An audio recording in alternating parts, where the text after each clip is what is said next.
Hello everyone, आकार IAS के YouTube channel पे आप सभी का स्वागत है। तो इस लेक्चर सीरीज़ में हम लोग यूपीएससी मेंस का जो 2023 में अभी जो पेपर हुआ था सितंबर में, उसका हम लोग डिस्कशन करेंगे। तो अभी हम लोग GS1 का ज्योग्राफी का डिस्कशन हम लोग कर चुके हैं एंड अब हम लोग GS1 के हिस्ट्री वाले पोर्शन का डिस्कशन करेंगे। मेरा नाम है मृणाल कुमार और आइए आगे हम चल के सवाल देखते हैं। तो सबसे पहला क्वेश्चन आता है, क्वेश्चन नंबर 2 हिस्ट्री का।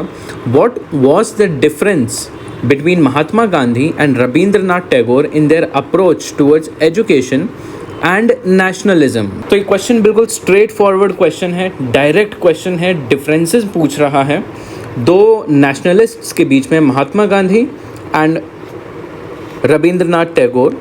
और इसमें भी बहुत पर्टिकुलर है, बहुत स्पेसिफिक है किस चीज़ का डिफरेंस पूछ रहा है।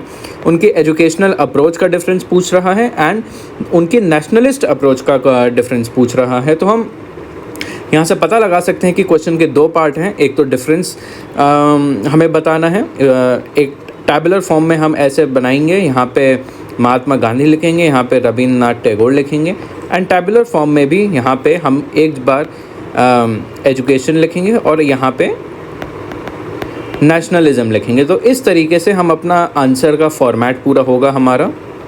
ये एक्चुअली ये हमारा होगा बॉडी का फॉर्मेट, ठीक है। तो इस तरीके से हम इस वाले क्वेश्चन को अप्रोच करेंगे। तो देखते हैं क्या होगा। तो सबसे पहले आती है बात इंट्रो की। इंट्रो में आप सिंपली लिख सकते हैं कि जो महात्मा गांधी एंड रविंद्रनाथ टैगोर, ये दोनों जो थे एक प्रोमिनेंट फिगर थे ऑफ नेशनल मूवमेंट, ठीक है। एंड ये भी लिख सकते हैं कि उनका काफ़ी ज़्यादा कंट्रीब्यूशन रहा है। कंट्रीब्यूशन किस में रहा है? इंडिपेंडेंस में। याद रहे ये 10 मार्क्स का क्वेश्चन है and try to make sure कि आपका इंट्रोडक्शन अराउंड 15 to 20 वर्ड्स का ही हो, क्योंकि आपको इसमें बहुत क्रिस्प होना पड़ता है, बहुत प्रिसाइज होना पड़ता है एंड जो क्वेश्चन की डिमांड है उसको बॉडी में क्लियरली और सब्सटेंशियली एड्रेस करना होता है। तो इस चीज़ का ध्यान रहे। तो हम देखते हैं इस क्वेश्चन को आगे। इस क्वेश्चन की बॉडी में हम क्या लिख सकते हैं, ठीक है। तो बॉडी में डेफिनेटली हम यहाँ पे देख सकते हैं कि यहाँ पे दो पार्ट्स हैं। तो यहाँ पे सब हेडिंग डाल देंगे, ठीक है। सब हेडिंग में क्या डालेंगे? सबसे पहले हम लोग एस्पेक्ट्स लिखेंगे, सॉरी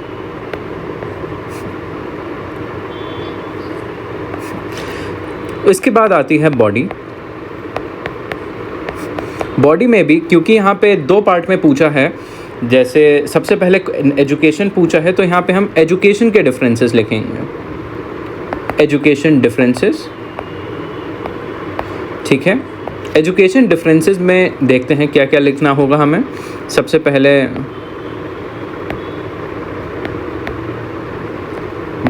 ऐसे हम एक टेबल बना देंगे,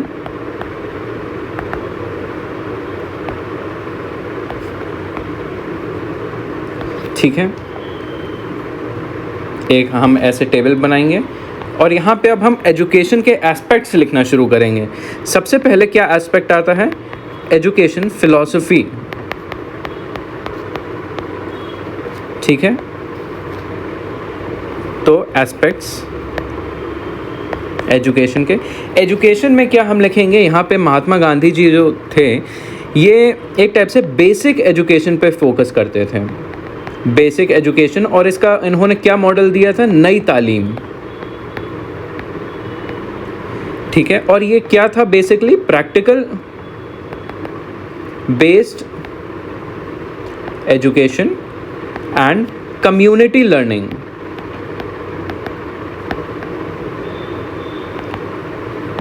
ये था। और इसके अलावा आप एजुकेशन फिलॉसफी में ये भी लिख सकते हैं, ये एजुकेशन में सफिशिएंसी फोकस करते थे, आत्मनिर्भर होने पे फोकस करते थे कि लोग जो हैं नेशनलिस्ट जो हैं, जो कि बच्चे हैं पेजेंट्स के, वो सब लोग एक टाइप से आत्मनिर्भर होना सीखें, जो पूरा नेशनल मूवमेंट है वो खुद से सस्टेन करना सीखें। ठीक है, अब इनका देखते हैं। इनका सबसे पहला डिफरेंस होता था कि एक टाइप से होलिस्टिक एजुकेशन पे फोकस करते थे। ठीक है, इनका इसमें और भी चीज़ें आती थी, जैसे क्रिएटिविटी पे इनका फोकस था, आर्ट पे इनका फोकस था। ठीक है, स्पिरिचुअलिटी पे फोकस था एजुकेशन में। इसके अलावा एजुकेशन को, स्पिरिचुअलिटी को और आगे बढ़ाते हुए ये भी कहते थे कि education should be a means of self discovery plus self expression. ये हो गया एक एस्पेक्ट हो गया एजुकेशन का। उसके बाद हम देखते हैं और क्या क्या डिफरेंसेस होते थे एजुकेशन के एस्पेक्ट में। ये आप ऐसे टेबल बनाएंगे एंड रबीन्द्रनाथ इसको और आगे लिखेंगे। तो एजुकेशन के और क्या क्या एस्पेक्ट होते हैं, जैसे गोल्स क्या थे एजुकेशन के, तो एक टाइप से self sufficiency plus economic independence goal था।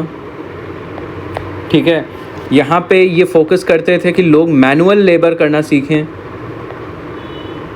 गांधी जी कहते थे इससे ग्रैटिट्यूड डेवलप होता है। ठीक है, और इसके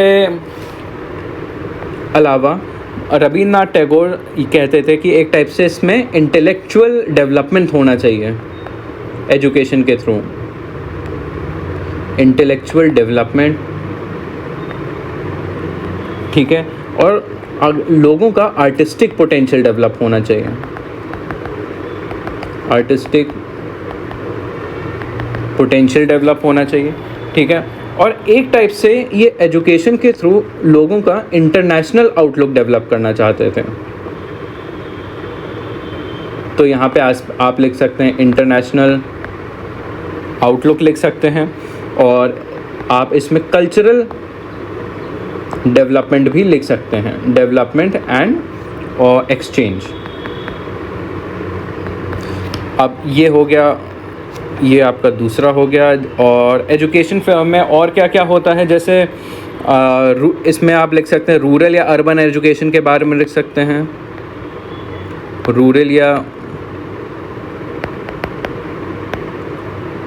अर्बन एजुकेशन के बारे में लिख सकते हैं। तो यहाँ पे महात्मा गांधी का ज़्यादा फोकस किस पे था, रूरल रीजन्स पे था, रूरल एजुकेशन पे,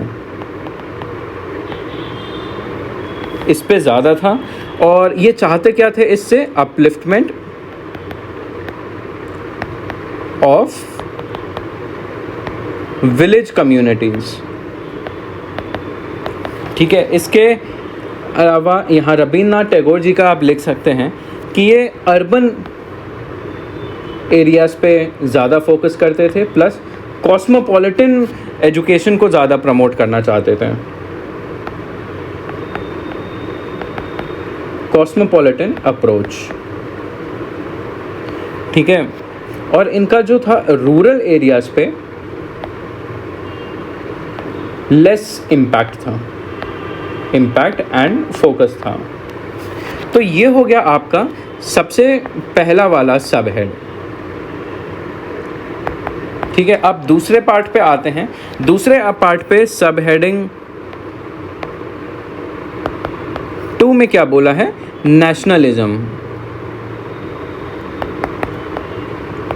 ठीक है, तो इसमें भी हम ऐसे एक टेबल बना लेंगे, यहाँ पे एस्पेक्ट्स लिख लेंगे,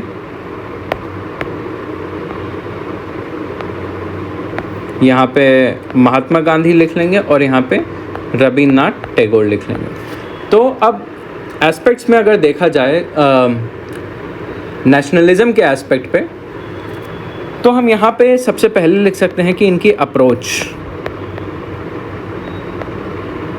अप्रोच में क्या लिख सकते हैं कि ये नॉन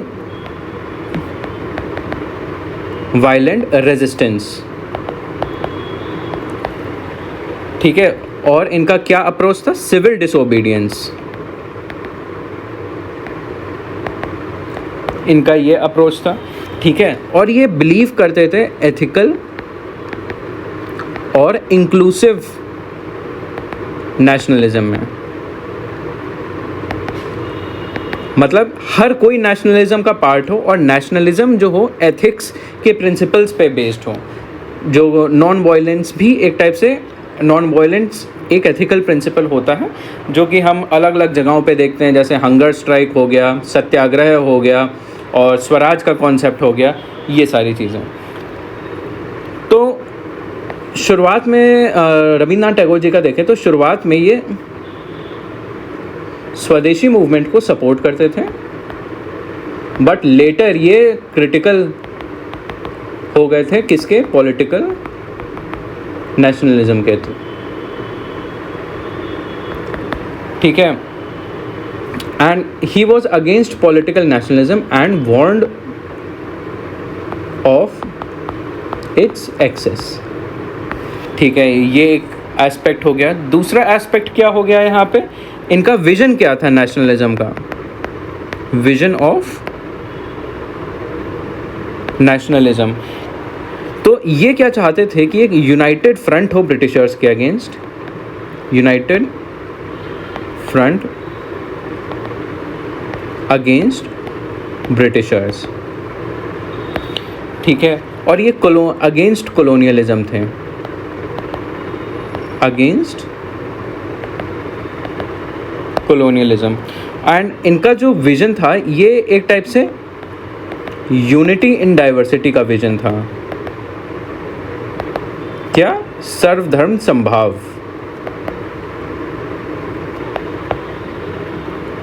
कि जो नेशनलिज्म हो उसमें हर वर्ग का व्यक्ति इन्वॉल्व हो, उसमें वर्कर भी हो, उसमें पेजेंट भी हो, उसमें इंटेलेक्चुअल क्लास भी हो, उसमें मिडिल क्लास भी हो, हर कोई हो। तो रविन्द्रनाथ टैगोर जी का विजन क्या था? एक टाइप से थोड़ा इनका कॉम्प्लेक्स था। कॉम्प्लेक्स कैसे? ये इसको एक टाइप से कल्चरल प्लस स्पिरिचुअल यूनिटी के तौर पे नेशनलिज्म को देखते थे, और नेशनलिज्म को और कल्चरल और स्पिरिचुअल यूनिटी वाले एस्पेक्ट को ये पॉलिटिकल नेशनलिज्म के ऊपर मानते थे। तो ये हो गए आपके दो एस्पेक्ट नेशनलिज्म से रिलेटेड। अब इसके अलावा आप और क्या एस्पेक्ट्स लिख सकते हैं मैं बताता हूँ। जैसे आप इंटरनेशनलिज्म के बारे में लिख सकते हैं, इनका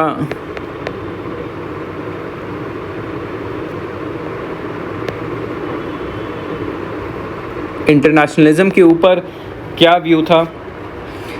ये महात्मा गांधी जो थे ये नहीं फोकस करते थे, ये फोकस करते थे अपना नेशनलिज्म के ऊपर ज़्यादा।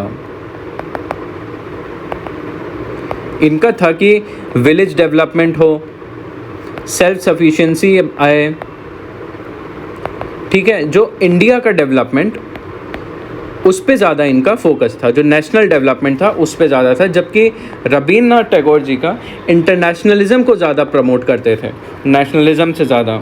ये कोशिश करते थे कि बाहरी कंट्रीज से ज़्यादा स्टूडेंट्स आए फ्रॉम अराउंड द वर्ल्ड, ठीक है। और एक टाइप से बाहर से आके इंडिया में पढ़ें। और यहाँ का जो कल्चरल, जो हमने बात किया, कल्चरल प्लस स्पिरिचुअल यूनिटी को प्रमोट करें। ये थे डिफरेंसेस आप एजुकेशन और नेशनलिज्म के बीच में उनके। अब यहाँ पे आप सिंपली ये भी एक एस्पेक्ट लिख सकते हैं, अगर आप चाहें तो एक और एस्पेक्ट लिख सकते हैं कि हम डिफरेंसेस तो बता ही रहे हैं, लेकिन डिफरेंसेस के साथ हम कुछ सिमिलैरिटीज़ भी बता सकते हैं, ठीक है। सिमिलैरिटीज़ में हम क्या क्या बता सकते हैं? जैसे दोनों लीडर्स थे, दोनों लीडर्स नॉन वायलेंस प्रीच करते थे, टॉलरेंस को प्रीच करते थे, ठीक है। उसके अलावा लिख सकते हैं कि दोनों जो हैं अपने एंशिएंट इंडियन कल्चर पे बहुत गर्व करते थे, इसमें काफ़ी ज़्यादा प्राइड रखते थे अपने खुद के कल्चर में, ठीक है। दोनों ही कोशिश करते थे कि एक क्लासलेस सोसाइटी हो। और इसके अलावा हम ये भी लिख सकते हैं दोनों की फ़िलॉसफीज़ जो हैं कुछ कुछ वो सिमिलर होती थी, जैसे यूनिवर्सलिज्म हो गया और ह्यूमनिज़म हो गया।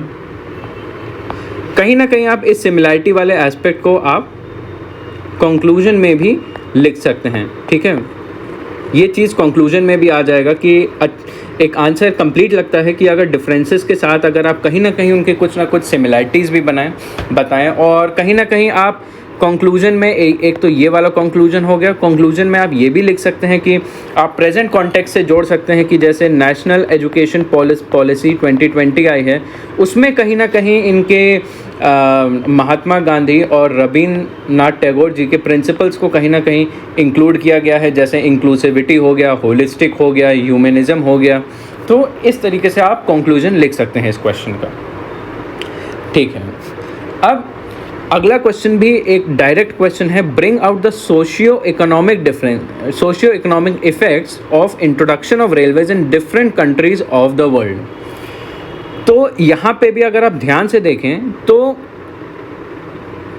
इफ़ेक्ट्स पूछे हैं। इफ़ेक्ट्स क्या होते हैं? पॉजिटिव इफ़ेक्ट्स होते हैं और यहाँ पे नेगेटिव इफ़ेक्ट्स भी होते हैं। और यहाँ पे आपको पॉजिटिव नेगेटिव किसका बताना है? सोसाइटी का और आपकी इकोनॉमी का। इस तरीके से इस क्वेश्चन को अप्रोच करना है, ठीक है। तो सबसे पहले इंट्रोडक्शन में आप क्या लिख सकते हैं? इंट्रोडक्शन में इस क्वेश्चन में आप सिंपली बता सकते हैं कि हाँ, उनका काफ़ी ज़्यादा वाइड रेंजिंग इम्पैक्ट हुआ है, ठीक है। और ये इम्पैक्ट जो है अलग अलग फैक्टर से इन्फ्लुएंस हुए हैं, ठीक है। फैक्टर जैसे व्हेन दे वर बिल्ड, ठीक है। उसके अलावा हाउ एक्सटेंसिव दे वर, ठीक है। और अलग अलग दुनियाओं पे अलग अलग कंट्रीज़ पे अलग अलग इम्पैक्ट पड़ा है बेस्ड अपॉन लोकल फैक्टर्स। तो आप ऐसा सिंपल सा इंट्रोडक्शन लिख सकते हैं इसमें। अब एक और बात ध्यान में रखिए कि इसका स्ट्रक्चर क्या होगा बॉडी का। तो बॉडी का स्ट्रक्चर जो है इसमें दो पार्ट होंगे, ठीक है। एक तो सोशल होगा और दूसरा इकोनॉमिक होगा। सोशल में भी आपको पॉजिटिव बताने हैं, आपको नेगेटिव बताने हैं।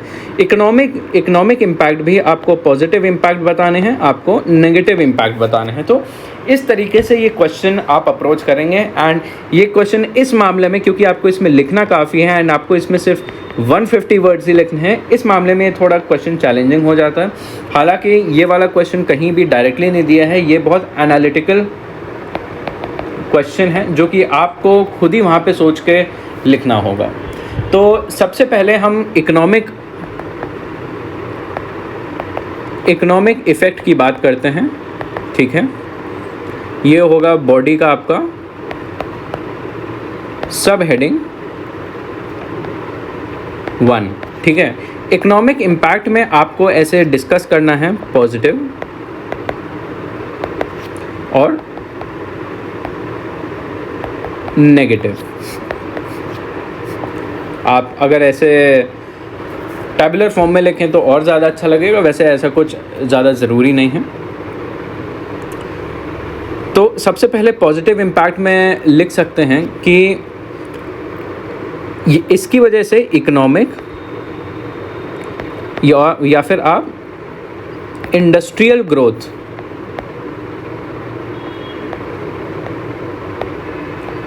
हुई है। किसकी? आपकी यूरोपियन और वेस्टर्न नेशंस की, ठीक है। और इसकी वजह से कहीं ना कहीं हम लिख सकते हैं कि नेगेटिव इम्पैक्ट में लिख सकते हैं कि इसकी वजह से कहीं ना कहीं कॉलोनियलिज्म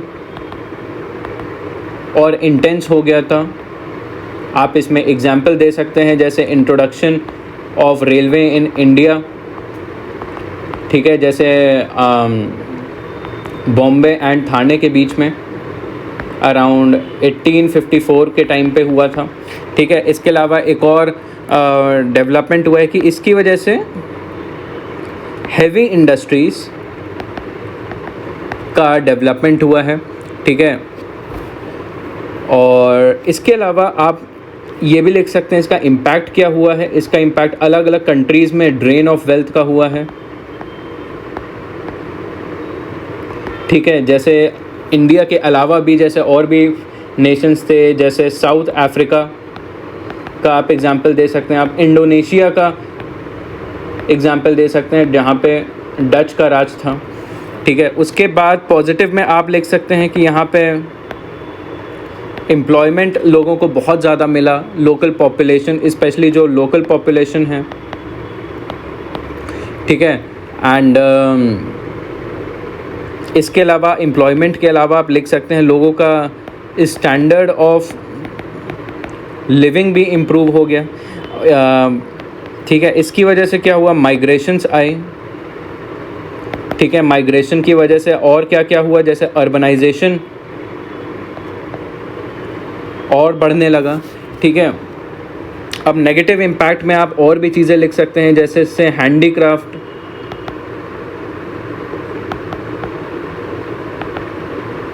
एंड लोकल इंडस्ट्रीज़ जो थी वो डिक्लाइन में हो गई, जैसे इंडिया में हुआ था, क्योंकि इसकी वजह से जो बाहर के गुड्स थे, जो फॉरेन गुड्स थे, उनका ज़्यादा प्रमोशन होने लगा। इसके अलावा नेगेटिव इम्पैक्ट में क्या हुआ कि इसकी वजह से निगलेक्ट ऑफ अदर इंफ्रास्ट्रक्चर में क्या आता है, जैसे एग्रीकल्चरल इंफ्रास्ट्रक्चर हो गया, ठीक है, इंडिजीनियस इंडस्ट्रीज़ हो गई, ठीक है। तो इस तरीके से आप लिख सकते हैं इकोनॉमिक इफ़ेक्ट। तो ये हो गया आपका पार्ट 1। अब बॉडी का सब हेडिंग 2 में लिख सकते हैं आप सोशल इफ़ेक्ट्स, ठीक है। सोशल इफ़ेक्ट्स में भी आप कुछ पॉजिटिव इफ़ेक्ट्स लिख सकते हैं और इसमें आप कुछ नेगेटिव इफ़ेक्ट्स लिख सकते हैं। ध्यान रहे हम लोग पॉजिटिव, नेगेटिव और हर चीज़ का इसलिए कर रहे हैं क्योंकि एक्चुअली ये क्वेश्चन की डिमांड है, एंड डिमांड फुलफिल करना एक फंडामेंटल चीज़ होती है कि आंसर राइटिंग में। अनटिल एंड अनलेस आप डिमांड फुलफिल कर रहे हैं, आप जितना भी अच्छा कंटेंट लिख दें, आपको अच्छे नंबर नहीं मिलेंगे। सबसे पहला क्राइटेरिया होता है कि आप डिमांड क्या है वो समझें, उस हिसाब से स्ट्रक्चर बनाएं और उस हिसाब से फिर आप अपना आंसर लिखें। तो पॉजिटिव सोशल इफ़ेक्ट में क्या हुआ है भाई, जैसे ग्रेटर कनेक्टिविटी हो गई, ठीक है। इससे माइग्रेशंस होने लगे, क्योंकि ट्रेड होने लगा ज़्यादा तो माइग्रेशन भी होने लगा, तो इससे एक टाइप से ग्लोबलाइजेशन को और ज़्यादा बढ़ावा मिला इससे, ठीक है। उसके बाद पॉजिटिव में क्या क्या हुआ, एक टाइप से इससे नेशनलिज़म का ग्रोथ हुआ, ये कह सकते हैं। और इससे एक्सचेंज ऑफ आइडियाज़ हुआ, ठीक है। इससे क्या हुआ, सोशल इंटीग्रेशन हुआ, और इसमें क्या लिख सकते हैं, और इसमें ऑलमोस्ट इतना ही लिख सकते हैं। और इसके अलावा आप ग्लोबलाइजेशन को भी अलग से लिख सकते हैं कि इससे अलग अलग थॉट्स एक्सचेंज हुए, और इससे जो ऑर्थोडॉक्स व्यूज़ थे वो और कम हो गए, ठीक है। अब उसके बाद नेगेटिव इफ़ेक्ट्स में आप लिख सकते हैं कि एक्सप्लॉयटेशन और ज़्यादा बढ़ गया लोगों का, क्योंकि इससे जो है रिसोर्सेज और ज़्यादा तेज़ी से मूव होने लगे, जैसे स्लेव ट्रेडिंग इससे और ज़्यादा बढ़ गया, ठीक है। ये चीज़ लिख सकते हैं ऑलमोस्ट हर कंट्री में, जैसे एशिया में, ठीक है, जैसे अफ्रीका में ठीक है, जैसे ईस्टर्न यूरोप में भी ये चीज़ लिख सकते हैं। और इससे आप एक और सोशल इम्पैक्ट लिख सकते हैं, इससे फेमाइन्स और ज़्यादा बढ़ गए। क्यों? रेलवे की मदद से क्या किया जाता था, जितने भी रिसोर्सेज होते थे या फिर फूड होता था, उनका ईजी डाइवर्जन हो जाता था। वॉर के टाइम में क्या होता था कि जब भी किसी एरिया में अच्छा खासा प्रोडक्शन होता था और कहीं और वॉर चल रहा होता था, रेलवेज के थ्रू एक जगह से वो तुरंत दूसरी जगह पे पहुंचा दिया करता था। और जो ये जगह होती थी, यहाँ पे फेमाइन आ जाता था, खाने की कमी हो जाती थी और लोग यहाँ पे भारी मात्रा में उनकी डेथ हो जाती थी। तो ये तो हो गया आपका दूसरा क्वेश्चन। और इसमें आप सिंपल कंक्लूजन में लिख सकते हैं, ठीक है, कि एक टाइप से कहीं ना कहीं इसके समराइज़ कर सकते हैं आप कि कहीं ना कहीं इसके कुछ पॉजिटिव इम्पैक्ट रहे हैं, जिससे नेशनलिज्म को फर्दर प्रमोट किया गया है और ये आज भी रेलेवेंट हैं। जो रेलवेज़ का इम्पैक्ट है वो आज भी रेलेवेंट इन प्रेजेंट कॉन्टेक्स्ट। तो इस तरीके से लिख सकते हैं। एंड इसको आप और कैसे कर सकते हैं, जैसे आज भी रेलवे जो है इम्पैक्ट कर रही हैं। जैसे आप देख लीजिए, मेट्रो हो गया, ठीक है, हाई स्पीड रेल्स हो गए, ठीक है, कहीं ना कहीं उसी तरीके से आज भी सोसाइटी को इम्पैक्ट कर रहे हैं, आज भी इकोनॉमी को हर जगह इम्पैक्ट कर रहे हैं। तो ये तो हो गया आपका क्वेश्चन नंबर 3, ये 150। तो इस बार 2 क्वेश्चन थे 150 मार्क्स के, ठीक है, ये आपके हिस्ट्री से आए थे। अब देखते हैं अगला क्वेश्चन। अगला क्वेश्चन आपका क्वेश्चन नंबर 13 है। ये 250 वर्ड्स का क्वेश्चन है फॉर 15 मार्क्स। तो इसका देखते हैं क्या अप्रोच होनी चाहिए। क्वेश्चन क्या है, how did colonial rule affect the tribals in India and what was the tribal response to the colonial oppression। तो इसके 2 पार्ट हैं यहाँ भी। सबसे पहले पूछा है how did colonial rule affect the tribals in India, तो ये सबसे पहला पार्ट है। दूसरा है what was the tribal response to the colonial oppression, कि भाई कैसे ट्राइबल्स को जो कॉलोनियल रूल था इसने कैसे इम्पैक्ट किया ट्राइबल्स को इंडिया में, और बदले में ट्राइबल्स का क्या रिस्पॉन्स रहा था इस कॉलोनियल रूल का। तो फिर हम इंट्रोडक्शन की बात करें, अगर इंट्रोडक्शन में हम ऐसा लिख सकते हैं कि the colonial rule in India, कि जो कॉलोनियल रूल था ऑलमोस्ट 2 सेंचुरीज तक चला और ट्राइबल्स के साथ कांस्टेंट फ्रिक्शन रहा है उनका, and which led to several revolts. तो इस तरीके से आप लिख सकते हैं, या फिर आप लिख सकते हैं ट्राइबल्स जो हैं इंडिया में काफ़ी समय तक हारमोनियस वे में जो ट्राइबल कम्युनिटीज़ थी काफ़ी समय से हारमोनियस तरीके से इंडिया के रीजन्स में रह रही थी। बट ब्रिटिशर्स जो जब आए तो उन्होंने उनका वे ऑफ लिविंग जो है डिसरप्ट कर दिया। तो अ सिंपल इंट्रोडक्शन हिस्ट्री के लिए ऐसे ही लिखा जाता है, ठीक है। अगर आपके मन में कुछ और यूनिक टाइप का हो तो आप वो भी लिख सकते हैं, but it should be very relevant to what the question is asking, ठीक है। तो अब सबसे पहले बॉडी में की अगर बात करें तो क्वेश्चन के 2 पार्ट हैं। How did colonial rule affect, ठीक है, इसका इम्पैक्ट पूछा है, उसके बाद पूछा है क्या रिस्पॉन्स रहा है। तो बॉडी में सबसे पहले सब हेड 1 आता है, impact of colonial rule on tribals. तो ये हो गई आपकी सबसे पहली हेडिंग। और ध्यान रहे जब भी ऐसा टाइप का क्वेश्चन है जहाँ पे आप कोई भी मैप बना सकते हैं। देखिए जैसे अगर आप कोई भी बुक पढ़ेंगे हिस्ट्री की और ट्राइबल रिवोल्ट्स की, तो उसमें कहीं ना कहीं ये बताया होगा कि कौन से रीजन में कौन सी ट्राइब ने अपराइजिंग करी थी। तो उस चीज़ को आप एग्ज़ाम में आप मैप के थ्रू रिप्रेजेंट कर सकते हैं। अलग अलग रीजन में कौन सा ट्राइबल रिवोल्ट रहा है, ये चीज़ आप यहाँ पे दिखा सकते हैं। एक छोटा सा बस मैप बना दीजिए जहाँ पे सारी चीज़ें क्लियरली विजिबल हो, तो ये लगेगा कि हाँ आपको पता है, एक जोग्राफिकल एस्पेक्ट भी आपको इस चीज़ का पता है। तो क्या क्या इम्पैक्ट हुए हैं, आइए चलिए वो देखते हैं। सबसे पहले इम्पैक्ट में आप लिखेंगे लैंड एलियनेशन, कि जो ट्राइबल्स का लैंड रहा है, जो फॉरेस्ट लैंड रहा है, वो एक टाइप से छिन जाता था उनसे। ठीक है, क्यों ऐसा क्या होता था? क्योंकि जो ब्रिटिशर्स थे, सबसे पहले तो ये अपना रेवेन्यू सिस्टम लाते थे।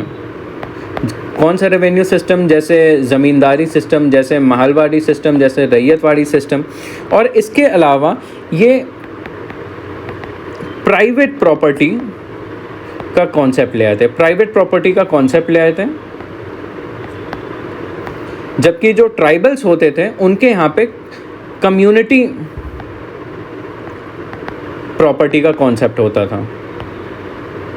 ठीक है, उसके बाद क्या होता था, इसकी वजह से वो अपना लैंड जो है वो लूज़ कर देते थे। एंड क्योंकि जो ट्राइबल जो थे अपने लैंड से बहुत ज़्यादा जुड़े थे, उनका पूरा वे ऑफ लाइफ डिसरप्ट हो जाता था। ठीक है, उसके बाद हम लिख सकते हैं इकोनॉमिक एक्सप्लॉयटेशन। इकोनॉमिक एक्सप्लॉयटेशन हो गया। ठीक है, इकोनॉमिक एक्सप्लॉयटेशन में क्या क्या लिख सकते हैं? जैसे आपका फोर्स्ड लेबर हो गया, कि लोगों को स्लेव की तरह ट्रीट करते थे, उनसे ज़बरदस्ती काम करवाते थे, उनको बदले में पैसे नहीं देते थे, वेजेस नहीं देते थे। ठीक है, उसके अलावा उनको ज़बरदस्ती माइनिंग में एम्प्लॉय किया जाता था, जहाँ पे कंडीशंस जो थी बहुत हार्श होती थी, बहुत कठिन कंडीशंस होती थी, कोई सेफ्टी नहीं होता था, लार्ज स्केल पे डेथ्स होती थी। और इसकी वजह से क्या हुआ, पॉवर्टी रेट्स जो हैं ट्राइबल्स के अमंग बहुत ज़्यादा बढ़ गए थे। इसके अलावा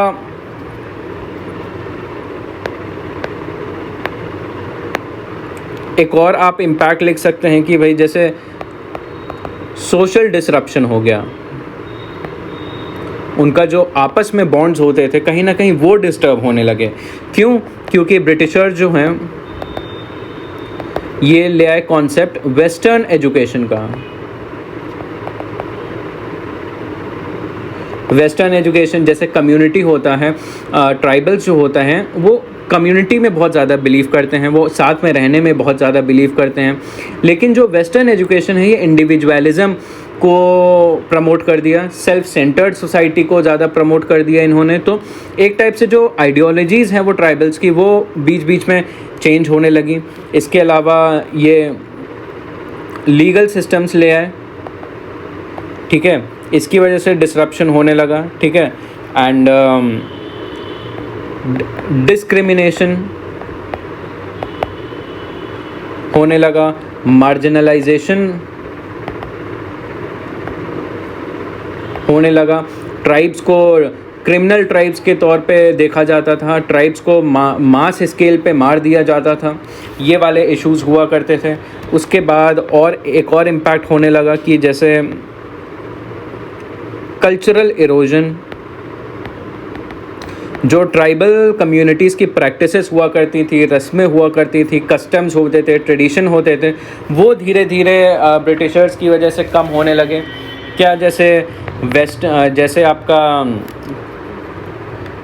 क्रिश्चियन मिशनरीज़ हो गया, या फिर क्रिश्चियनिटी में कन्वर्जन हो गए।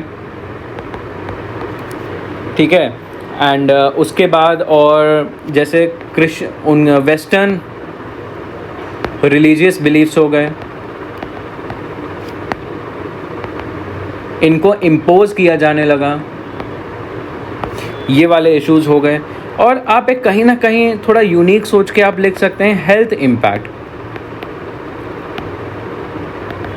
अब ये कैसे, जैसे जब नए कॉलोनियल बाहर से जब लोग आए, जो कॉलोनियलिस्ट थे,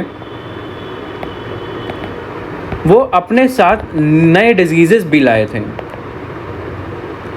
जो कि ट्राइबल्स हैबिचुअल नहीं थे। इसकी वजह से उनका जो मोर्टेलिटी रेट था वो ज़्यादा बहुत तेज़ी से बढ़ने लगा। ठीक है, तो ये होगा आपका सबसे पहला पार्ट कि क्या क्या इम्पैक्ट रहा है कॉलोनियल रूल का ट्राइबल्स पे। अब देखते हैं कि ट्राइबल्स ने रिस्पॉन्स किस तरीके से किया।